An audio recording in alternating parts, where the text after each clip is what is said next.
بسم الله الرحمن الرحیم. السلام علیکم و رحمت الله و برکاته.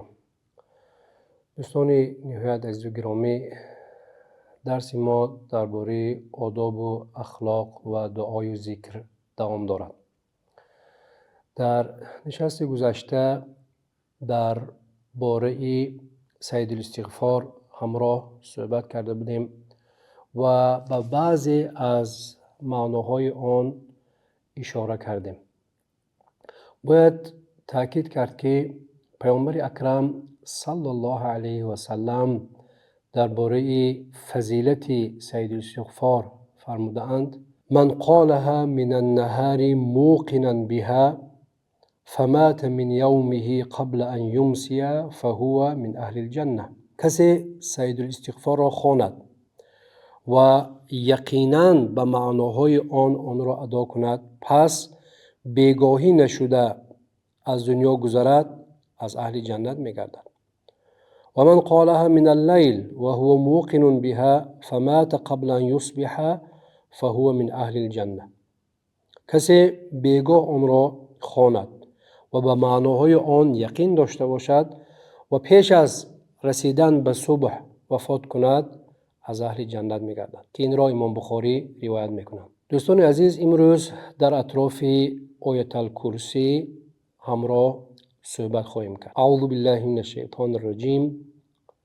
الله لا اله الا هو الحی القیوم لا تأخذه سنة ولا نوم له ما في السماوات وما في الارض من ذا الذي يشفع عنده الا باذنه يعلم ما بين أيديهم وما خلفهم ولا يحيطون بشيء من علمه إلا بما شاء وسع كرسيه السماوات والأرض ولا يؤوده حفظهما وهو العلي العظيم. آیت الکرسی بزرگترین آیت کلام الله مجید است، خیلی که در اثرهای زیاد آمده است. خب دوستان، برای چی بزرگترین آیت قرآن کریم است؟ آن را نگاه میکنید. در آیت الکرسی بزرگی خداوند تعالی و بعضی از اسماء و صفات او تعالی ذکر شده است. ذاتی که لایق عبادت است، ذاتی که باید عبادت شود، زنده ای که نمی میرد، خواب نمی رود و پینک آن ذات را فرا نمی گیرد، مالک آسمان ها و زمین ها و تدبیر کننده ای امور آنها. کسی بغیر اجازت او تعالی به کسی دیگر شفاعت کرده نمی تواند. علم الله تعالی تمام کارهای دنیا و آخرت را فرا گرفته است. کرسی این ذات پاک آسمان ها و زمین ها را نیز فرا گرفته است. درباره کرسی خیلی در حدیث آمده است.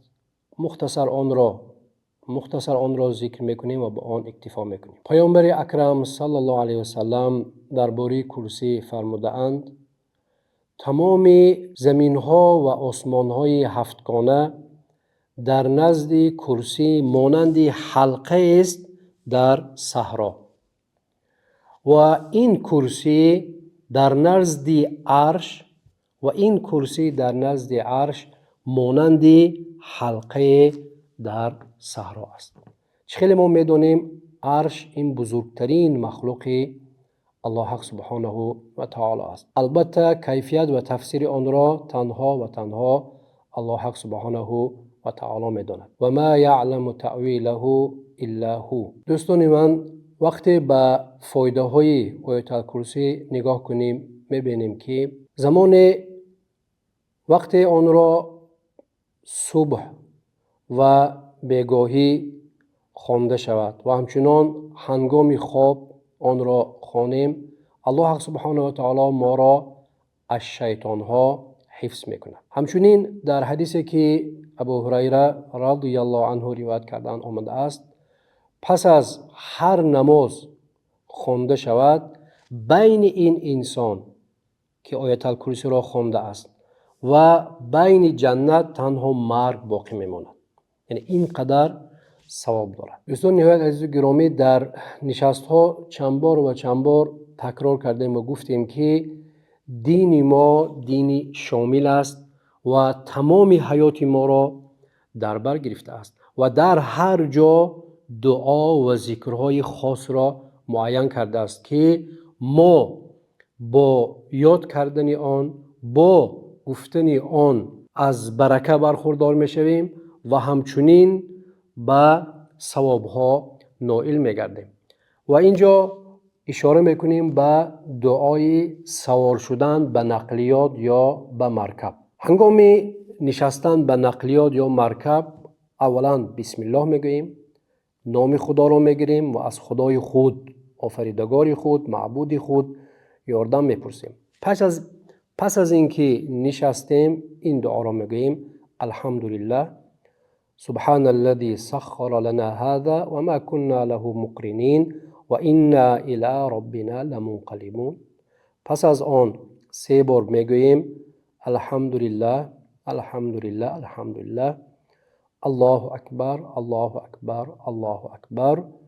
پس از آن میگوییم سبحانك انی ظلمت نفسی فاغفر لی فانه لا یغفر الذنوب الا انت. خب وقتی به نقلیات یا خود مرکب نشستیم، الله تعالی را به پاکی یاد میکنیم، پروردگاری که عیب و نقصان ندارد، همون ذاتی است که این نقلیات یا این مرکب را برای ما مسخر گردانید، یعنی تابع ما گردانید، یعنی زیر دست ما گردانید، در اطاعت ما قرار داد. و اگر خداوند این کار را انجام نمیداد، ما نمیتوانستیم که این را برای خود تسخیر کنیم یا تابع کنیم و بازگشت ما به سوی همین پروردگار بزرگ است. پس از آن 3 بار به این ذات حمد و ستایش میگوییم و 3 بار الله اکبر میگوییم، خداوند از همه بزرگ است میگوییم. و پس از آن باز میگوییم پروردگارا تو ذات پاک و بی نقصان هستی و بخشنده گناهان تنها تو هستی. پروردگارا تو ذات پاک و بی نقصان هستی.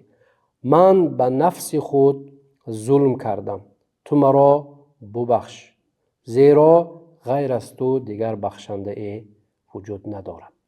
یعنی کمال بندگی خود را در این حالت نیز تاکید میکنیم. دوستان من، همچنین در این نشست میخواهم به ذکر پس از طهارت اشاره کنم. اگر در یاد داشته باشید ذکر پیش از طهارت را در یکی از نشست ها گفته بودیم که با بسم الله آغاز میکردیم، اما در این نشست ذکر پس از طهارت را یک جا می آموزیم. پس اینکه طهارت گرفته میشویم میگوییم اشهد ان لا اله الا الله وحده لا شریک له و اشهد ان محمدا عبده و رسوله اللهم اجعلنی من التوابین و اجعلنی من المتطهرین. گواهی میدیم که معبودی برحق بغیر از الله حق سبحانه و تعالی دیگر وجود ندارد و این ذات یگانه است و شریک ندارد. و گواهی میدیم که محمد بنده و رسول خدای بزرگ است. و میگوییم پروردگار ما را از جمله بسیار توبه کنندگان بگردان و ما را از جمله پاک شدگان بگردان. وقتی این دعا را گفتیم، پیامبر بزرگوار در حدیث مرحمت کرده فرموده اند فتحت له ابواب الجنة الثمانیه یدخل من ایها شاء. شخص این ذکر و دعا را پس از هر طهارت میکند، برای وی این قدر ثواب است. چقدر؟ پیامبر در این حدیث فرمودند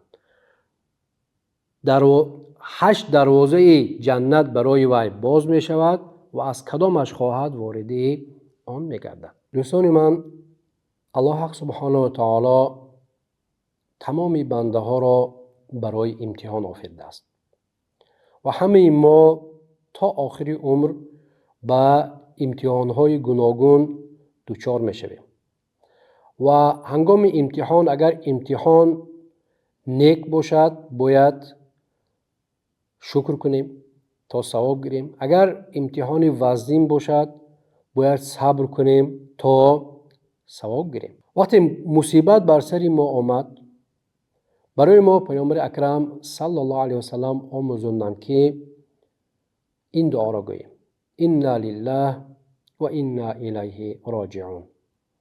همه ما از آن الله حق سبحانه و تعالی هستیم و چه خیلی خواهد به ما حکم میکند و بازگشت ما در آخرت به سوی همین آفریدگار خود، به سوی مالک خود است. بر سر ما مصیبت آمد، مورد امتحان سخت قرار گرفتیم. باید پس از این دعا را گفتن، این لفظ را نیز پیامبر اکرم حبیب دلها به ما آموزاندند. پس از اینکه انا لله و انا الیه راجعون میگوییم، باید گوییم: اللهم اجرنی فی مصیبتی و اخلف لی خیرا منها. پروردگارا، در این مصیبتی که به ما دادی، به ما ثواب عطا کن، به ما اجر عطا کن و بجای این مصیبت به ما خیر را جانشین بگردان. وقتی این دعا را کردیم، پیامبر برای ما بشارت میدهند که به این انسان اجر داده می شود. مصیبت آمد، این دعا را کرد، پس از این به این انسان اجر داده می شود و همچنین در مقابل این مصیبت برای این بنده جانشین نیک عطا کرده می شود.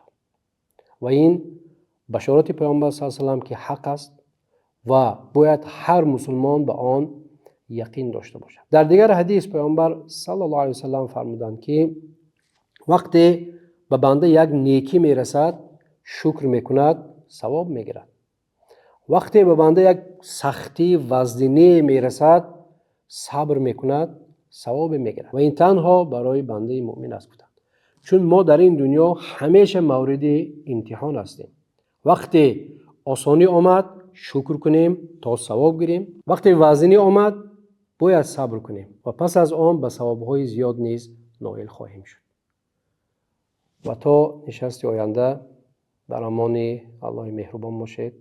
السلام علیکم و رحمت الله و برکاته.